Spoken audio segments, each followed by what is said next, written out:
Power of Duff is about a man who is a reporter who decides on a whim to pray on air. It's not a religious prayer, it's a humanistic prayer. It causes such a stir that people in the community begin to think that maybe he is a bit of a messiah, and he starts to wonder that himself.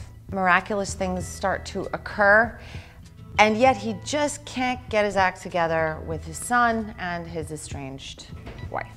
It's asking questions about whether or not God exists, whether or not faith exists, whether or not humanism and human connection can make a difference in the world. I think those are all important. How do you write a play where you talk about God, per se, without talking about religion? Stephen has set up a very daunting task for himself as a playwright, which I think he's meeting with really, really wonderful success. That's Stephen's great gift as a playwright. He can really combine those tones, and you know, just as you're laughing, something can change and be incredibly moving. While they're also visiting hospital beds, and there's dramatic reckonings between, you know, father and son, there's sex, and there's this incredibly fun newsroom that you get to hang out in Rochester. You can key into the humor, you can key into the pathos, and hopefully key into the themes, you know, no matter what.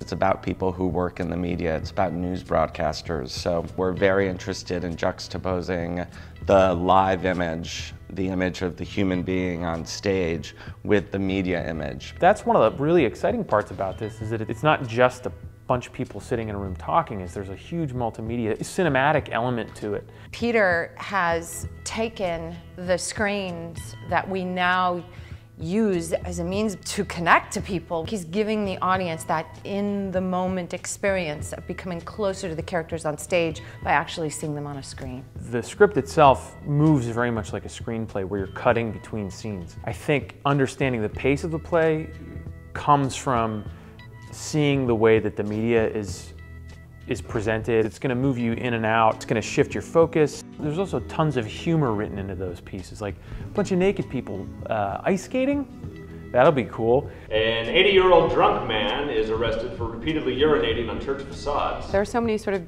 different characters going through different things that I think there's something in it for everyone. I like plays that kind of that hold that mirror up, and this is one of those things. Showing you a man's struggle and his search for truth and search for value is something that we can all relate to. Why not spend 2 hours at the theater to do that? I can't think of a better reason. People in the audience are really going to enjoy themselves. They're going to enjoy all the elements, all the themes that Stephen has touched upon here. It's stimulating a lot of conversation among the cast, and I know it's going to do so for our audience. It's thought-provoking, and at the end of the day, it's really moving, and there's like some genuinely good laughs. It's the funniest play you'll ever see about God and dead fathers.